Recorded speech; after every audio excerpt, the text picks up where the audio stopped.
Vous êtes tous les quatre certificateurs et c'était un petit peu normal qu'on commence cette matinée par les certificateurs, en premier membre de ce réseau. Je vous propose de vous présenter chacun, de nous expliquer quel est votre rôle, dans quel domaine vous intervenez. Bonjour, merci de m'accueillir. Donc, je suis Nadège Turcot, je suis la directrice déléguée d'Hyperia. Alors, en général, j'ai pour habitude de mettre une définition d'Hyperia parce que ce que nous ne sommes pas, et déjà, nous ne sommes pas un organisme de formation, parce que c'est ce que j'entends très souvent. Donc, Hyperia, c'est la plateforme nationale de professionnalisation de l'emploi à domicile. Donc, en fait, on est notamment un certificateur de branche. En tout cas, on travaille pour des partenaires sociaux, en l'occurrence, la branche des salariés du particulier employeur et de l'emploi à domicile. Ça fait 30 ans qu'on existe et en fait, on a été créé à l'origine pour ça, être le certificateur de la branche, donc avec le premier titre d'employé familial qui a été créé en 1994. Alors, on ne fait pas que ça. On est aussi accompagnateur du réseau d'organismes de formation qui est labellisé par cette branche et on fait toute la partie promotion de l'offre de professionnalisation de la branche. Bonjour à tous, Norbert Jaouane, je suis responsable national de la VAE au ministère de l'Éducation nationale et de la jeunesse. Je crois que c'est comme ça maintenant, on n'est plus olympique. Et je travaille avec 30 équipes, 30 DAVA sur l'ensemble du territoire. Nous avons une offre de certification de 600 diplômes à peu près. Oui, bonjour, Christine Maillard de la DRETS, chargée de mission, donc à la Direction régionale de l'économie, l'emploi, du travail et des solidarités. Et je suis ici ce matin pour représenter plusieurs certificateurs qui sont aujourd'hui tous regroupés au sein du même ministère, donc Travail, Santé, Solidarité, avec d'un côté les titres professionnels, hein, donc plutôt côté ministère du Travail, et puis certaines certifications sociales et paramédico-sociales sur le volet santé, solidarité, comme les accompagnants éducatifs et sociaux, les aides-soignants, les auxiliaires de puériculture. Et en ce qui concerne les titres professionnels, on est sur à peu près 200 certifications qui couvrent l'ensemble des secteurs, bâtiments, industrie, commerce, transport, restauration, et puis qui vont du niveau 3 au niveau 6. Voilà, et puis donc la petite particularité également des titres professionnels qui ont été créés par et en même temps que la VAE, donc en 2002, et donc ils ont une histoire intimement liée, et donc ce qui explique aussi pourquoi les titres pro sont depuis l'origine découpés en blocs de compétences. Merci. Allez, et le dernier de la table ronde. Donc Franck Giuliani, directeur de la formation professionnelle à l'Université du Littoral et président du réseau formation continue enseignement supérieur. Donc en fait, c'est un réseau qui fédère l'ensemble des universités publiques françaises et universités qui forment et certifient sur l'ensemble des diplômes au nom de l'État et du ministère de l'Enseignement supérieur, donc des titres, diplômes nationaux. Du niveau 4 au niveau 8, donc de l'équivalent du DAEU, donc du bac en formation professionnelle, et y compris via la validation des acquis d'expérience jusqu'au doctorat. Quel est le rôle des certificateurs ? Le rôle du certificateur, c'est finalement d'attester au regard d'un référentiel qui a été inscrit au répertoire national des certifications et donc qui, après dialogue avec les partenaires sociaux, a permis finalement de stabiliser la cohérence ou la correspondance finalement avec un référentiel métier, un référentiel d'activité et un référentiel de diplôme, de certification, d'attester finalement que l'ensemble ou tout un ensemble de compétences est détenu par... je vais reprendre le mot l'un ou l'autre de nos concitoyens, je vais reprendre les propos d'Olivier, et effectivement, à travers cette certification, de permettre d'envoyer un signal, de doter chacun d'entre nous d'un ensemble de signaux qui vont lui permettre d'évoluer sur un marché du travail et de se positionner dans la relation avec son employeur. Merci. Un complément ? Alors, le rôle d'un certificateur, c'est tout à fait ça, et c'est en plus Ce que je voudrais dire, c'est les certificateurs qui créent les certifications et concernant les diplômes nationaux avec les partenaires sociaux, représentants du patronat et représentants des salariés. Et c'est pour ça qu'effectivement le certificateur a une expertise sans égale sur les diplômes qu'il crée, qu'il abroge, qu'il rénove. Et c'est important à ce titre qu'il soit l'architecte de parcours et qu'il soit responsable des deux bouts de la chaîne, depuis la recevabilité jusqu'au jury. Ce qui n'empêche pas du tout les partenariats. Pascal Delfour, président de la FNP VAE, est ici présente. Et nous avons un partenariat, un accord cadre au niveau national avec la fédération pour apporter la preuve qu'effectivement nous souhaitons, public-privé, travailler ensemble au développement de la VAE. Merci. Je pense qu'il y a déjà quelques petits sujets de discussion. Oui. Ça veut dire aussi que vous organisez les jurys. C'est le rôle du certificateur. Alors je vais compléter, je vais même aller avant les jurys, puisque pour nous, le rôle du certificateur, c'est aussi de connaître les métiers et les compétences en amont. Et donc nous, on a un travail, et je pense que c'est le cas aussi pour vous, clairement, d'observation des métiers et des compétences en amont qui nous permettent à un moment ou un autre de poser cet acte de faut-il ou pas une certification et une reconnaissance de la compétence.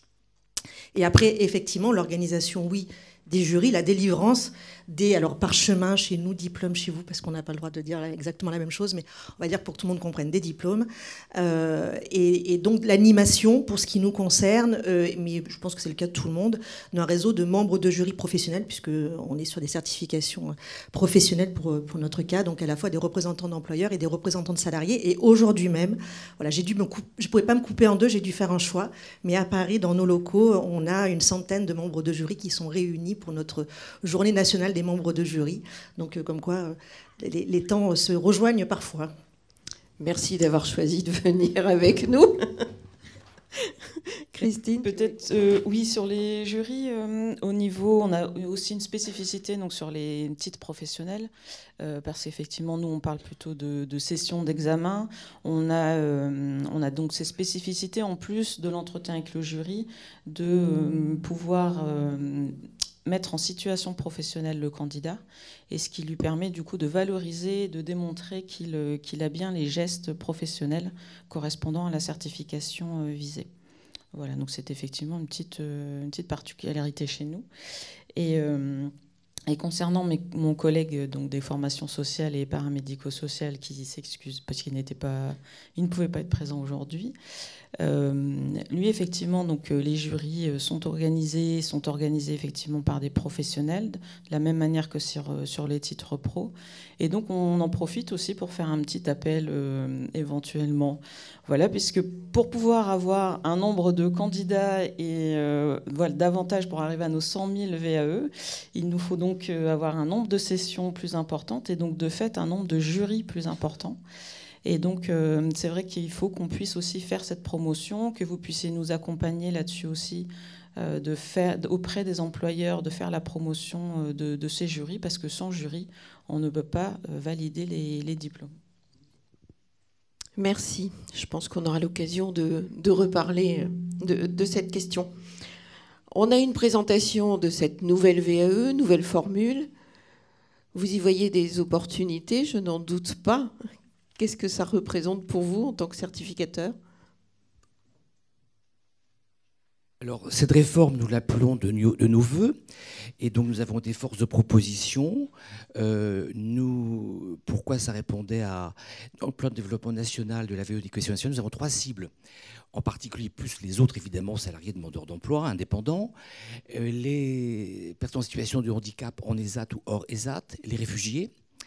Et pour les réfugiés, c'est important, il n'y a plus besoin de preuves d'activité. Donc, dans les projets que nous avions, ils étaient peu éligibles à la VAE parce qu'il faut apporter la preuve des activités. Aujourd'hui, c'est plus nécessaire. Donc, ils sont tous éligibles à la VAE d'emblée, si toutefois c'est la bonne réponse à leurs préoccupations. Et 3e cible, les détenus. Et j'étais hier avec le ministère de la Justice pour voir comment nous allons pouvoir développer ça aussi, parce qu'on a de bonnes pratiques. Donc cette réforme, nous l'avons mise en œuvre. Ça nous permet effectivement d'expérimenter le cahier des charges et de fortes propositions pour France VAE. Et nous y sommes pleinement engagés. Mais je laisserai Olivier Gérard donner les chiffres. Je crois que nous sommes à 4600 recevabilités pour l'éducation nationale. Donc ça nous porte la preuve qu'effectivement, nous nous engageons fortement là-dedans, avec aussi des force de proposition, parce que des choses ne nous conviennent pas, et donc c'est l'expérimentation qui nous permet d'être force de proposition et de motiver nos demandes. C'est le propre d'une expérimentation. C'est vrai qu'il y a eu un podcast qui a été réalisé sur la VAE en milieu pénitentiaire et qu'il est disponible sur le site du C2RP. Donc des publics qui vont pouvoir rentrer plus facilement dans le dispositif.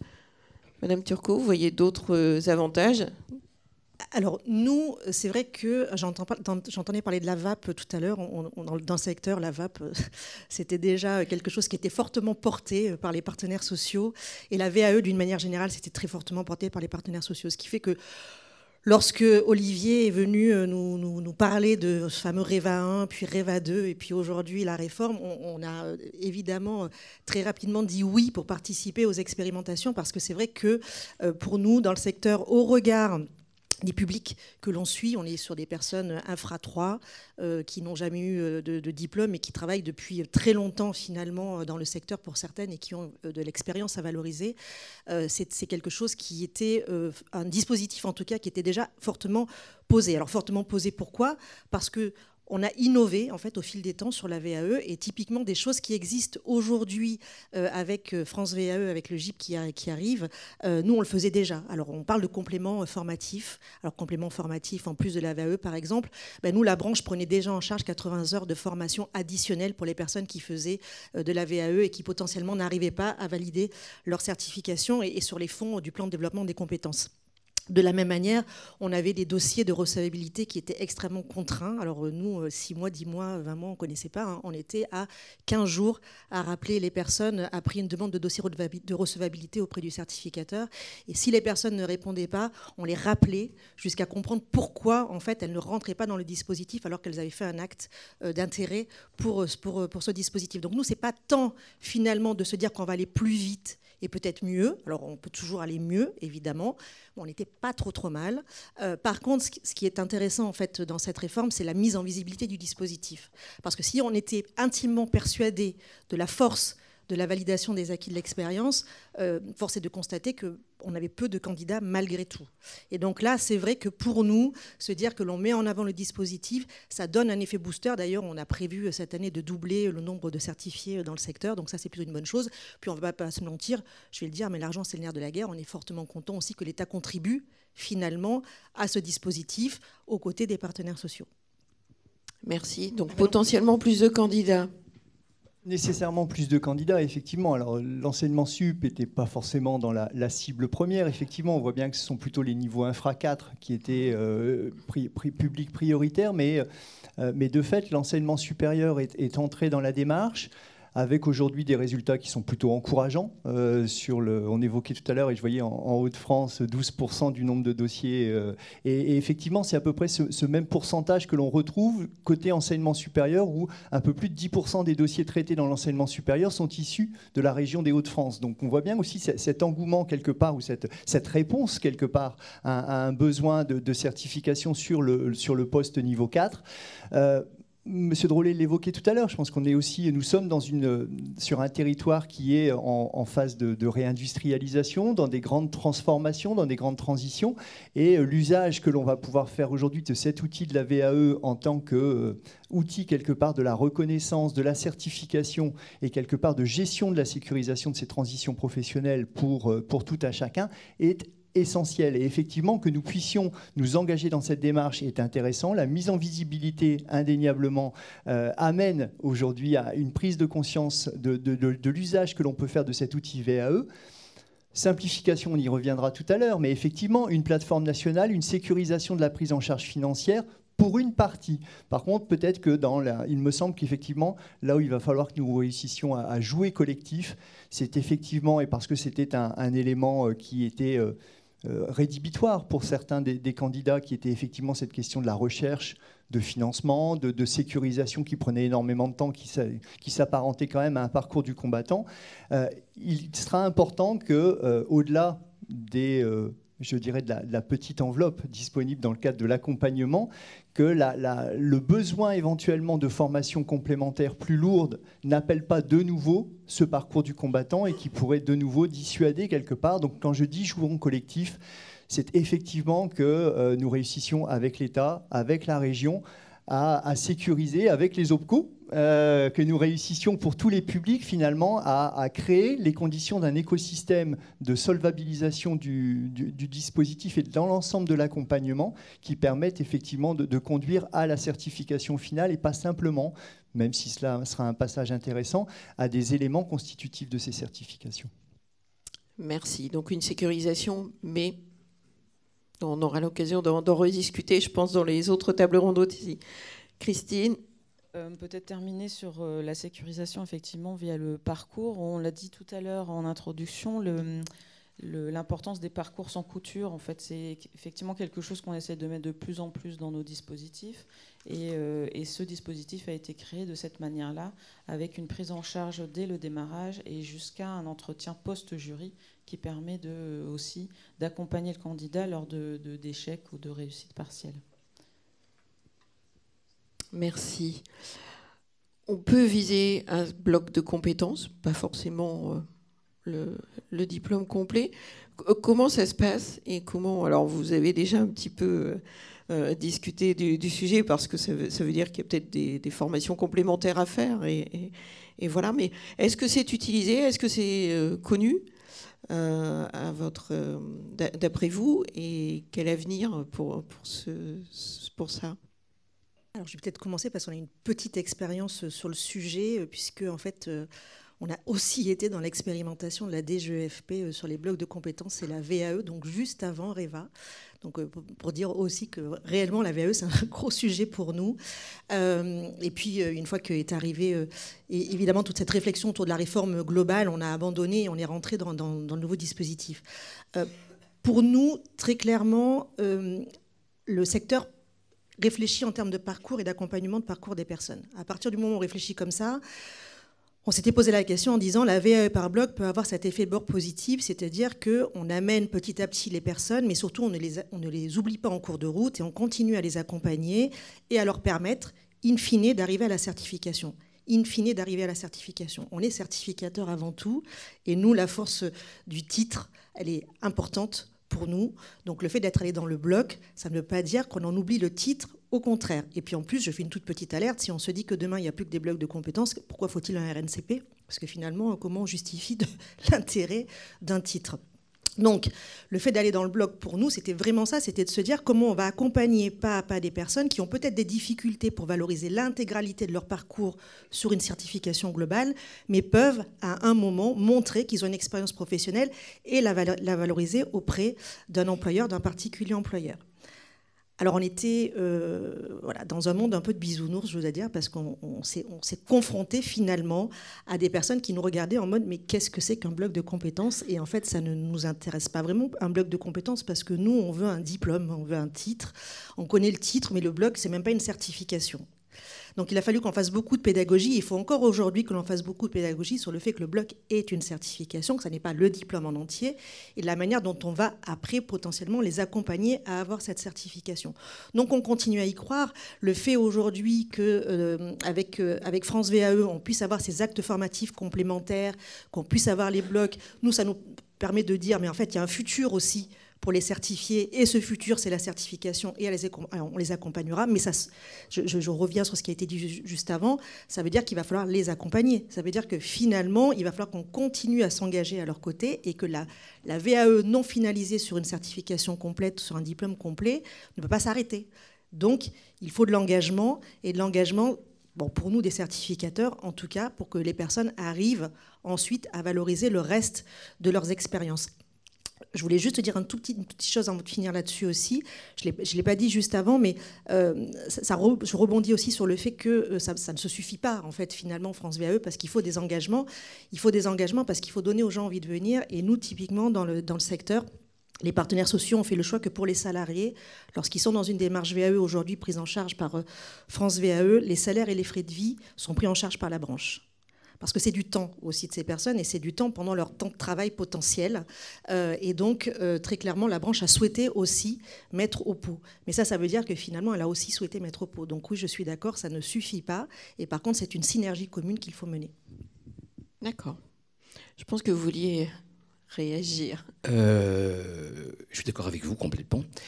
Nous avons pris des décrets en 2016 pour permettre un accès progressif au diplôme par bloc de compétences, aussi par la voie de la formation et la voie de la VAE.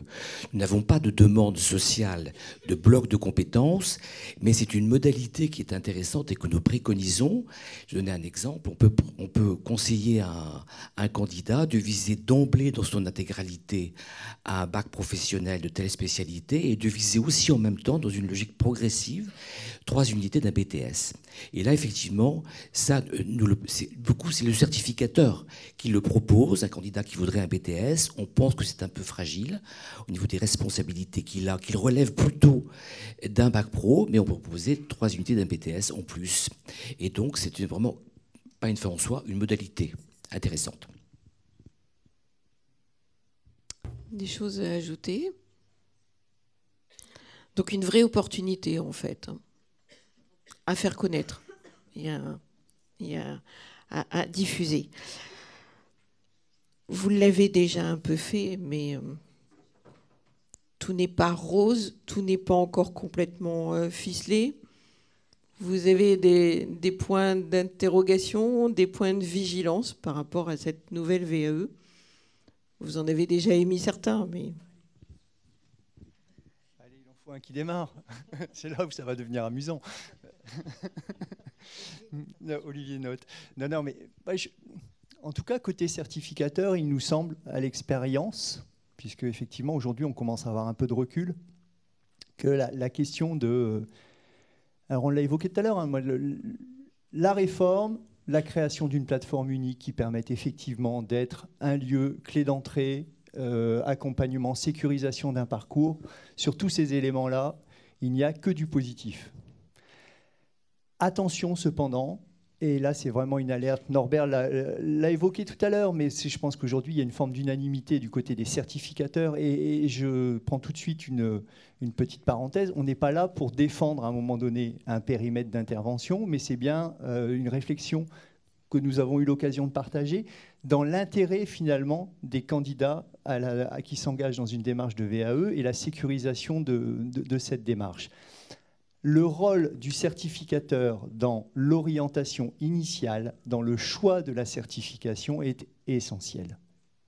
Et il est difficile, alors je vais le mettre dans le périmètre de l'enseignement sup, je ne vais pas aller, et je pense que mes voisins de table compléteront s'il le faut. Dans l'enseignement sup aujourd'hui, ce dont on s'aperçoit, c'est que derrière un titre ou une certification ou une fiche RNCP, on va recouvrer finalement des parcours de formation et des parcours de certification qui conduisent à des métiers qui n'ont rien à voir les uns avec les autres. Et donc la simple utilisation ou simple connaissance d'une fiche RNCP ne permet pas, alors on pourra dire que c'est peut-être le système d'information qui n'est pas bon, peu importe, mais en tout cas, il ne permet pas aujourd'hui une orientation, je dirais, efficiente du candidat. Ça, c'est un premier élément. Le second élément, c'est qu'effectivement, alors c'est parce que c'est très lié au fait qu'on ait un écosystème qui est complexe. Et puis le deuxième élément, qui est effectivement qu'aujourd'hui, la nature des informations que l'on va demander à ce premier temps, quelque part, de la faisabilité, ne permettent pas à nous, certificateurs, de nous positionner de manière totalement objective, avec des outils d'aide à la décision qui soient suffisants pour que le conseil et le choix ou la faisabilité ou l'avis que nous allons rendre soit effectivement un avis qu'on va pouvoir considérer comme conforme.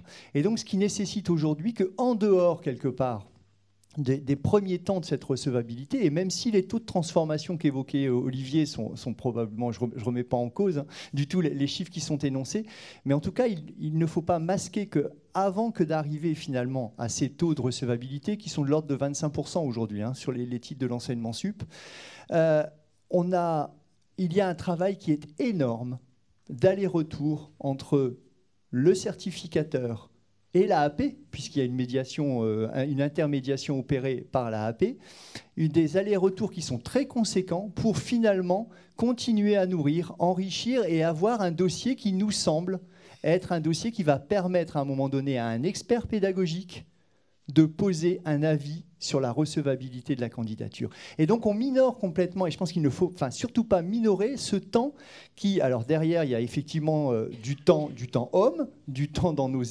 côté certificateur qui n'est pas pris en compte aujourd'hui nécessairement dans le process, mais qui est essentiel et qui fait que s'il n'est pas de toute manière opéré, on enverra à Canossa les candidats. Je veux dire, on les envoie au casse-pipe. Si cette phase initiale ne permet pas au certificateur de sécuriser l'engagement dans la démarche, on prend le risque, et alors pour l'instant on n'est pas encore allé tout à fait au bout des process, donc on verra bien les résultats finaux des jurys de certification, mais on pressent quand même à aujourd'hui que l'on risque d'avoir des candidats qui ont été engagés avec une information qui était partielle de la part du certificateur et qui pourrait conduire à ce que l'on ait des taux de certification qui s'abaissent de manière drastique.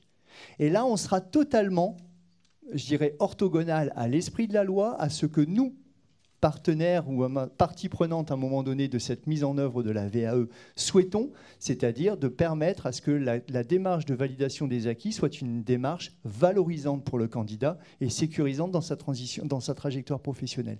Donc on met vraiment, enfin moi l'idée c'est vraiment aujourd'hui de mettre un warning. Nous y travaillons et je tiens vraiment, et je vais terminer là-dessus. L'idée c'est pas de monopoliser la parole. Avec les services de France VAE, effectivement, je pense que nous sommes sur des process itératifs où il y a une écoute, une volonté à un moment donné de faire évoluer aussi les process de telle sorte que les certificateurs puissent faire entendre à un moment donné ce qu'ils attendent à un moment donné dans cette étape-là. Moi, j'ai noté plusieurs choses. La première, c'est le public.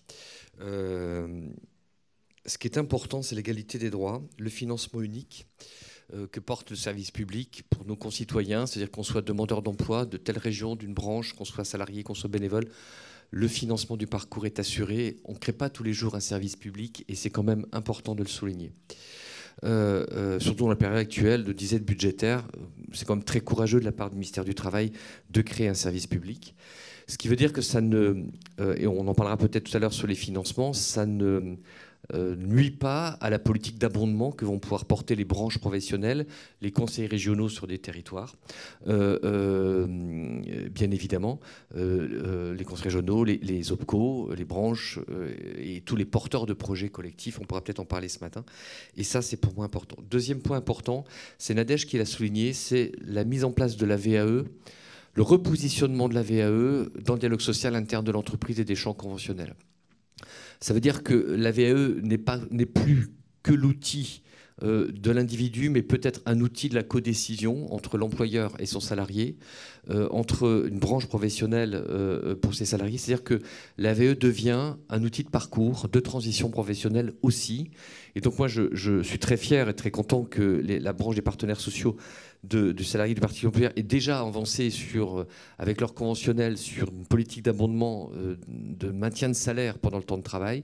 C'est un point aussi important puisque la VAE maintenant est une action hybride qui permet bien évidemment le maintien de la rémunération chez Pôle emploi, mais aussi le maintien du salaire si la formation se fait tout ou partie, si l'accompagnement formatif se fait en partie ou tout ou partie sur le temps de travail.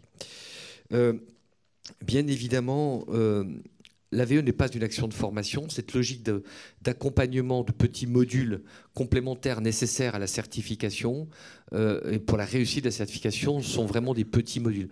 La formation est autre chose, mais l'enjeu va être aussi demain de réadapter les parcours proposés aux salariés ou demandeurs d'emploi, puisque la logique de certification partielle va bien évidemment se développer, et ce qui veut dire que sur un certain nombre de métiers, je pense par exemple à la filière sanitaire et sociale, qu'est-ce qui va empêcher demain pour un métier d'aide-soignante de valoriser quand on a 7, 8 ans, 2, 3 ans d'expérience dans une maison de retraite, de valider la moitié du bloc du diplôme d'aide-soignante et partir ensuite en parcours de soins, uniquement en parcours de soins. Donc c'est des réductions de parcours, c'est-à-dire une réingénierie des parcours de formation et bien évidemment une articulation entre les blocs, et c'est fondamental. J'ai entendu les propos de Franck sur l'université. On partage, de toute façon, avec une telle diversité des pratiques des certificateurs, entre un certificateur de branche, un certificateur ministériel, un certificateur privé, les pratiques et les approches sont extrêmement différentes. Franck le sait, on ne fera pas un combat sur l'enseignement supérieur parce qu'on a bien conscience que la réforme, elle n'est pas posée pour l'enseignement supérieur, mais pour les premiers niveaux de qualification, c'est essentiel, et sur lequel vraisemblablement, au-delà du niveau 3, enfin du niveau bachelor, pardon, il faudra qu'on voit comment on peut adapter les choses. On partage ce diagnostic-là. On a mis beaucoup le paquet sur les premiers niveaux de qualification, On sait bien que le positionnement de l'enseignement supérieur au-delà du niveau Bac plus 3 est compliqué, que la correspondance des diplômes et l'indépendance des universités sur la création des diplômes ne facilite pas la mise en visibilité d'un candidat, puisqu'aujourd'hui, moi je défie qui que ce soit de me dire c'est quoi la différence entre le Master RH de l'Université de Lille et le Master RH toujours de même niveau de l'Université de Toulouse. Les candidats ne savent pas, et moi non plus. Et donc c'est une mise en concurrence de titres et de diplômes sur lequel on a beaucoup de mal à apprécier, et même si on est un super architecte de parcours. Et donc ce qu'on veut éviter, c'est aussi l'enfermement du candidat sur un titre et un diplôme. La réorientation est importante. Enfin, les jurys. J'ai remis vendredi, puisque vous savez, en tout cas ceux qui nous connaissent, qu'on évalue systématiquement toutes les étapes de la transformation de la VAE par des remises de rapports. Donc on a remis déjà 2 rapports à Elisabeth Borne et à Carole Grandjean. On vient de remettre notre 3e rapport jeudi soir au délégué général, puisqu'on n'a plus de ministre en charge de la formation professionnelle. Donc heureusement, on est orphelin aussi. Nous, on a perdu la forme pro. Norbert a perdu les Jeux Olympiques. Donc au délégué général sur les jurys, sur la montée en puissance des jurys. On a des endroits où on n'a pas de problème. Je pense aux branches professionnelles, je pense à l'éducation nationale, on est là, même dans le supérieur, on n'a pas de sujet. On a un vrai sujet sur la santé et sur la cohésion sociale, qui sont les 2 plus gros certificateurs en volumétrie, hein, et sur lequel on a une organisation des jurys qui repose sur les structures déconcentrées de l'État qui ne sont pas opérationnelles. On discutait avec monsieur le directeur tout à l'heure, et là-dessus on a fait des propositions que je ne peux pas vous dévoiler parce qu'elles ne sont pas publiques, mais en tout cas notre volonté c'est de faciliter les process et les organisations des jurys.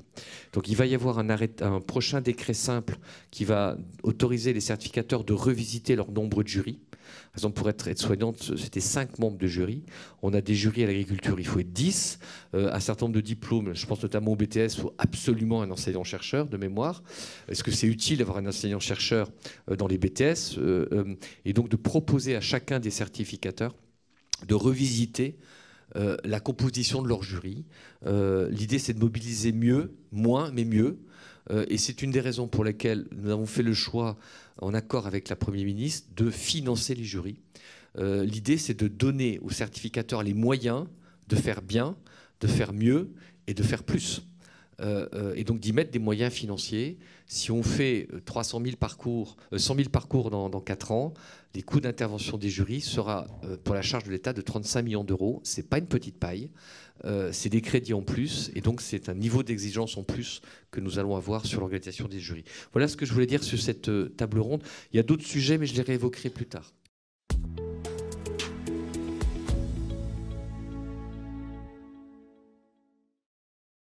Si vous avez apprécié cette vidéo, abonnez-vous à notre chaîne, cliquez sur le bouton j'aime ou laissez-nous un commentaire. Et pour ne rien manquer des actualités du C2RP, suivez-nous sur LinkedIn.